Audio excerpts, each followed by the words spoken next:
या तो तब झूठ बोलते थे या आज झूठ बोलते थे, दोनों बातें सच नहीं हो सकती। जमातों को, जिस सजाद लोन को, जिस बाकी जमातों को वो कहता था कि बीजेपी की टीम है, जिस अल्ताफ बुखारी को, और बीजेपी से डरा डरा के कश्मीरियों से वोट लिए और अपना एक सेकुलर इत्तेहाद बनाया, किसके साथ? कांग्रेस के साथ। और जब हलफ बर्दारी की बात किया, उन्होंने एक बार भी 370 का जिक्र किया, एक बार भी। एक रेजोल्यूशन लाया गोलमोल, उसमें भी 370 नहीं लिखा। उमर अब्दुल्ला जो है वो सारी चीजें, इसने अपने एमएलएज पर भी पाबंदियां आयद कर दी कि तुम भी कुछ भी मत बोलना।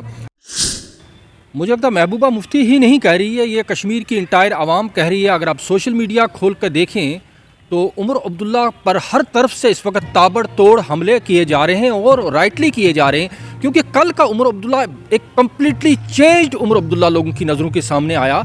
और इलेक्शन के दौरान, बल्कि आज से 5 अगस्त 2019 के बाद उमर अब्दुल्ला जिस तरीके से भारतीय जनता पार्टी को, अमित शाह को, नरेंद्र मोदी को हर रोज़ जो है अटैक करता था कि वो जम्मू कश्मीर की तबाही का, जम्मू कश्मीर की डेमोक्रेसी को ख़त्म करने का, जम्मू कश्मीर को जो है बर्बाद करने के लिए ज़िम्मेदार है। और कल आप देखिए कि किस तरीके से उन्होंने एक यू टर्न लेते हुए प्रधानमंत्री को कहा कि आपने जो है, आपकी वजह से जम्मू कश्मीर तामीर और तरक्की की नई मंजिलें तय कर रहा है, आप कनेक्टिविटी बढ़ा रहे। बल्कि यहीं तक नहीं, उन्होंने प्राइम मिनिस्टर को एक सुपर नेचुरल पावर करार देकर कहा कि आपके आने से आज आसमान पर बादल का एक टुकड़ा तक नहीं, मौसम भी तुम्हारा जो है इस्तकबाल करने के लिए तैयार है। आज खुशगवार मौसम है, ठंड के बावजूद हमें ठंड तक नहीं लग रही है। वज़ीर आज़म साहब क्या कहने, आप वादे के बड़े पाबंद हैं। आपने एक एक करके तमाम वादे आपने इलेक्शन वक्त पे किए, आपने डेवलपमेंट का वादा पूरा किया, आपने फलां वादा, और यही दे, और क्या आज तक जो उमर अब्दुल्ला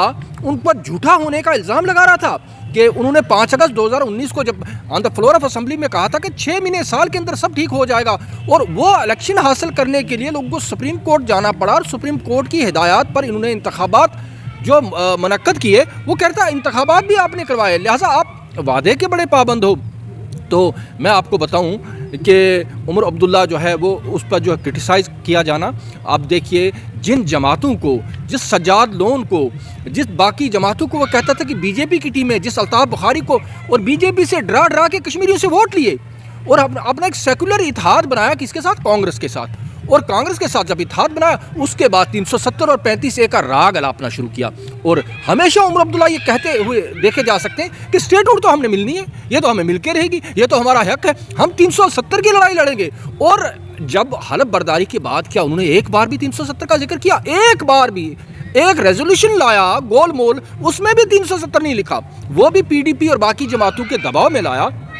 हद तो ये है, मैं आपको एक खास बात कह रहा हूँ, जिस इंडिया अलायंस का वो हिस्सा थे, जिस इंडिया अलायंस का मानना है कि election commission of India free and fair election Bharat में नहीं करवा रहा, तमाम अपोजिशन की जमातें बशमूल कांग्रेस, बशमूल अखिलेश यादव, तमाम ये कह रहे हैं कि कभी ईवीएम की गड़बड़ी के, कभी कहते हैं कि जिस तरीके से वोट परसेंटेज बढ़ाया जा रहा, बहुत सारी रिपोर्टें आई हैं इसमें स्टोलन मैंडेट को लेकर, उसमें इलेक्शन कमीशन ऑफ इंडिया पे सवालात उठा रहे हैं। और कल उमर अब्दुल्ला कह रहे हैं इलेक्शन कमीशन ऑफ इंडिया को मैं मुबारकबाद पेश करता हूँ कि उन्होंने बड़ा ही फ्री एंड फेयर इलेक्शन करवाया जम्मू कश्मीर में। और इनका जो पार्टनर था, इलेक्शन पार्टनर कांग्रेस ने जम्मू में इलेक्शन कमीशन ऑफ इंडिया पर इल्जाम लगाए। जम्मू में आप देखिए, लाल सिंह को आपने सुना, बाकी को सुना कि कहा जी किस तरीके से यहाँ पे जो है हेरा फेरी की, जम्मू में उनके इल्जामात हैं। और एक तरह से उमर अब्दुल्ला जो है इंडिया अलायंस से दूर होते हुए कल आपको दिखाई दिए। बल्कि 3 रोज पहले उन्होंने राहुल गांधी पे भी हमला किया था, कहा भाई तुम ईवीएम, तुम तो खुद जीत नहीं सकते, ईवीएम पे इल्जामात क्यों, ईवीएम जो है पर इल्जामात मत लगाओ। और 3 रोज पहले उन्होंने कहा थे wind up this India alliance, इसको जो है इसका बिस्तरा गोल कर दो, अब इसकी जरूरत नहीं है। तो ये मुझे लगता है कि भारतीय जनता पार्टी का एक इनविजिबल ऑपरेशन लोटस चल रहा है अंदर अंदर से। अगर उमर अब्दुल्ला ये सब इसलिए कर रहे हैं कि उनको स्टेटहुड मिले, हमें कोई एतराज़ नहीं। देखिए, जब से वो वज़ीर आला बने हैं, वो रियासत के गवर्नर्स पे तवज्जो नहीं दे रहे हैं। ठीक है, मुझे मालूम है कि उनके पास इख्तियारात नहीं, वो कभी शॉर्ट डिप्लोमेसी करते हैं, कभी फूल लेकर दिल्ली दौड़ते हैं, और अगर इस सब के बावजूद उनको स्टेटहुड मिल जाती है तो हमें खुशी होगी, लेकिन मुझे लगता नहीं है। और प्राइम मिनिस्टर कल भी नॉन कमिटल थे, टोटल नॉन कमिटल। उन्होंने कहा जी मुनासिब वक्त आएगा। अब मुनासिब वक्त क्या क़यामत की सुबह का आएगा, 2 साल बाद आएगा, 4 साल बाद? कल भी उन्होंने कहा जी मोदी जो वादे करता, लेकिन तुम्हें समय का इंतज़ार करो, जब जो अकूल समय आएगा तब देंगे। तो इस तरीके से अपनी दुर्गत बनाना, मुझे लगता है उमर अब्दुल्ला को इस कदर अपने आप को सबजुगेशन में डालना, इस कदर तलवे चाटना, तो ये वो उस सेंटिमेंट्स की, वो उस मैंडेट की तौहीन कर रहा है। देखिए जो मैंडेट उसको मिला था, आज आगा रूहुल्लाह जो है ने एक स्टैंड लिया है। आप जाइए, आप सर्वे कर लीजिए, किसी मीडिया ऑर्गेनाइजेशन को हायर करके सर्वे कीजिए। आगा रूहुल्लाह की पॉपुलरिटी उमर अब्दुल्ला से कहीं ऊपर है। उसकी वजह क्या है कि आगा रूहुल्लाह एक स्टैंड पे है, वो कश्मीरियों के सेंटिमेंट्स को समझता है, वो कश्मीरियों के जज्बात और उनके एहसासात का तर्जमान बन के खड़ा है। जबकि उमर अब्दुल्ला जो है वो सारी चीज़ें, इसने अपने MLAs पर भी पाबंदियां आयद कर दी कि तुम भी कुछ भी मत बोलना। तो लिहाजा ये बहुत बुरी बात है। और कांग्रेस को भी लेट डाउन किया तमाम जो है इस वक्त जो है आपने जो अलायंस जो पार्टनर है, और जब कांग्रेस के साथ इन्होंने एक इलेक्शन प्री पोल अलायंस बनाया और उसमें 370 का राग अलापना शुरू कर दिया सुबह से शाम तक, और उसका उल्टा नुकसान कांग्रेस को हुआ।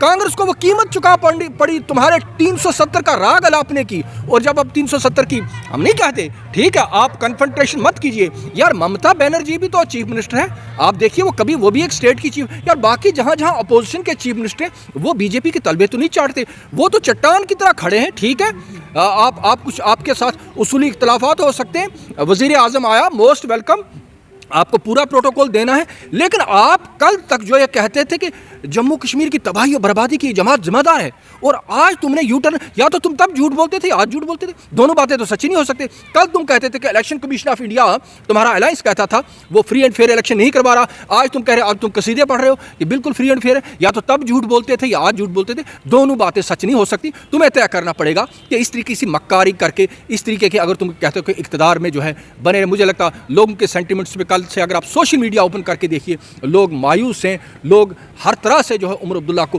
तान और तशनी का शिकार बना रहे हैं। वो इसलिए कि एक मौक़िफ़ से आप हट गए हैं, एक मौक़िफ़ से आप फिर गए हैं, और आप लोगों के उस मैंडेट की, उस बाहरी मैंडेट की जो है तौहीन कर रहे हैं।